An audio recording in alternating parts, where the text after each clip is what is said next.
Graça e paz em nome de nosso Senhor e Salvador Jesus Cristo. É com muita alegria que retorno a esse canal, Palavras de Vida, para compartilhar com vocês mais uma palavra da parte de Deus. E hoje estamos aqui em Provérbios de Salomão, livro da sabedoria. E no capítulo 14, a palavra de Deus diz que toda mulher sábia edifica sua casa, mas a tola derruba com as suas mãos. Repetindo, toda mulher sábia edifica sua casa, mas a tola derruba com as suas mãos. Olha só que tremendo, irmãos. Por que toda mulher sábia? Primeiro, que a sabedoria vem de Deus. Tudo que fazemos na nossa vida, apesar de na maioria das vezes não fazermos dessa forma, é buscar conselho no Senhor, principalmente quando somos servos de Deus. Temos que pedir direção, orientação, no nosso falar, no nosso agir, né? Até para não ferir, não machucar. E muitas vezes acabamos cometendo erros por não pedir direção de Deus. Então a palavra diz que toda mulher sábia, né? Toda mulher sábia edifica a sua casa. E eu gostaria de compartilhar com você neste dia sobre uma mulher muito sábia, né? Dentre tantas que tem na Bíblia Sagrada, esta mulher me chamou muita atenção, até porque, ainda muito jovem, ela foi chamada para o plano de Deus. Ela não pediu para estar ali, mas Deus olhou o coração dela, viu que havia algo que poderia ser aproveitável futuramente, como ele viu no meu, no seu.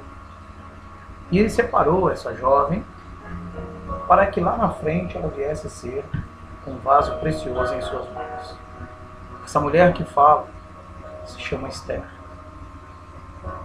E no seu livro, o livro de Esther, eu chamo a sua atenção ao capítulo de número 4, já no versículo de número 13, diz assim: Então disse Mardoqueu que tornassem a dizer a Esther: Não imagines em teu ânimo que escaparás na casa do rei, mas do que todos os outros judeus.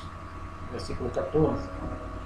Porque se de todo te calares, neste tempo, socorro e livramento doutra parte virá para os judeus, mas tu e a casa de teu pai perecereis. E quem sabe se para tal tempo como este chegaste a este reino. Olha só, irmãos, que tremendo.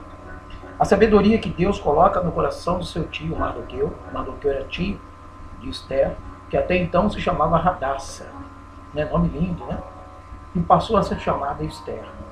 Até para que ela pudesse estar dentro do palácio, não ter um nome judeu associado à sua pessoa, então foi dado o nome de Esther. Né? Claro que tudo isso era um propósito de Deus, irmãos. Deus tem sua multimaneira e multiforma de agir. Amém? Então, era um plano de Deus. Mas você vê que desde menina, Radassa já foi separada, ela foi tirada para os serviços do Senhor. E agora, o povo judeu estava necessitando de um livramento. Precisava de um libertador. Precisava de alguém que intercedesse por eles. E esse alguém era Esther. Hoje, Deus quer usar você. Deus quer trabalhar através da sua vida. Deus quer que você seja um intercessor, um instrumento em favor da tua família, em favor do teu ente querido, em favor de almas. Pessoas que talvez você nem conheça, nem façam parte da sua história. Mas Deus te chamou a esse plano, para ir e pregar o Evangelho. E assim foi com Esther. Ela foi preparada durante todo um período para que no momento exato ela pudesse ser um instrumento de libertação do povo judeu. Por quê? Porque um homem chamado Amã, que era junto ao rei Assuero, o rei ao qual estava posto no momento, na época, esse Amã como tinha ganho uma posição de status, né, somente abaixo do rei, ele achou que já poderia fazer o que bem entendesse. Tem muita gente que tem um poder nas mãos e começa a fazer um monte de bobagem, né? Você quer conhecer o ser humano, é só você dar poder na mão dele. Você dá poder na mão dele e você conhece se essa pessoa é digna ou não.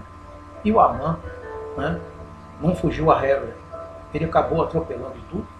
E como Mardoqueu era um homem que não se dobrava perante ele, porque Mardoqueu só se dobrava perante o seu Deus, ele se levantou uma ira contra Mardoqueu e projetou um plano para matar todos os judeus.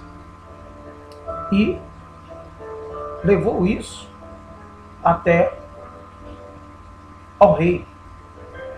Só que antes dele pensar em fazer com que esse plano tivesse o sucesso desejado, Deus permitiu que esse plano fosse sabido e chegou até Mardoqueu. E Mardoqueu então foi procurar Esther. Agora era chegada a sua hora. Era chegado o seu momento de ser usada como instrumento de Deus. Não está diferente de nós, irmãos. Se nós atentarmos bem para a nossa vida, quanto tempo nós ficamos no mundo? Quanto tempo nós fizemos o que bem entendemos? Agimos de formas, né, impensadas, desorientadas, até que chegou um momento em que Deus nos chamou e disse: agora é a tua hora, agora é o teu momento, eu quero te usar. E assim foi com Esther. Por isso Mardoqueu, ele chama aqui no versículo 13 e 14 a atenção de Esther da seguinte maneira: então disse Mardoqueu, vou repetir, que tornassem a dizer a Esther: não imagines em teu ânimo que escaparás na casa do rei, mais do que todos os outros judeus. E o versículo 14 ele completa: porque se de todo te calares, nesse tempo, socorro e livramento de outra parte virá para os judeus. Quer dizer, Deus vai arrumar um jeito. Mas tu e a tua casa de teu pai perecereis. Quer dizer, porque ela não cumpriu o chamado. E quem sabe que se para tal tempo como este chegaste ao teu reino. Olha aí. Quer dizer, tu foste preparada para este momento, Esther. Por que você tem medo? Porque Esther tinha medo, porque o rei, ninguém podia chegar até ele sem que ele chamasse. E ela havia 30 dias que o rei já não queria nem assunto com ele. Não a chamava ao seu jardim. E a pessoa que entrasse ao rei sem o chamado dele, e ele não apontasse o seu cetro real àquela pessoa estava condenada à morte. E por um momento, né, como todos nós, Esther também fraquejou, teve seu lado humano, seu lado carne. Mas as palavras de Mardoqueu fizeram ela lembrar o porquê ela foi poupada, o porquê ela foi separada, o porquê ela chegou aonde chegou. E foi isso que levantou o espírito de Esther. E ela pediu então que voltassem com uma mensagem a seu tio Mardoqueu, para que não só ele, mas como todo o povo, as crianças, os animais, assim como as servas dela e ela, estariam jejuando. E ela iria falar com o rei. Olha só que tremendo isso. Como é tremendo quando nós obedecemos o chamado de Deus, a vontade do Senhor. A palavra diz que o melhor é o obedecer do que o sacrificar. Olha só que tremendo. E quando Esther então chega até o rei, ele mesmo acha graça aos olhos em Esther e estende o cetro para ela e diz: o que tu traz aqui, minha rainha? Olha como é que Deus trabalha, meu irmão. Antes de ela esboçar qualquer palavra, ele já estava se inclinando para ela. Porque ali havia propósito de Deus. Então, quando há propósito de Deus na nossa vida, não recue diante dele. Enfrente. Por mais duro que pareça, por mais impossível que seja, siga em frente. Porque Deus é contigo. É luta. Batalhar pela sua família. Mas Deus diz que a vitória é verdadeira. É luta continuar no caminho do Senhor, muitas vezes passando por dificuldades, mas a vitória, diz o Senhor, que já está liberada para você. Porque sobre todas as coisas, nós somos mais que vencedores. Que essa mensagem possa mover um pouquinho mais o teu coração em relação ao teu chamado. E se você ainda não tem um chamado da parte de Deus, mas que possa falar ao teu coração de que esse Deus ao qual nós servimos, Ele é maravilhoso, Ele é tremendo. E se Ele te prometeu algo, Ele vai cumprir. Amém? Que Deus te abençoe. Fique na graça, fique na paz. O pastor Valério Costa, canal Palavras de Vida. Que a graça e a paz estejam sobre a sua vida. Até uma próxima oportunidade. Em nome de Jesus.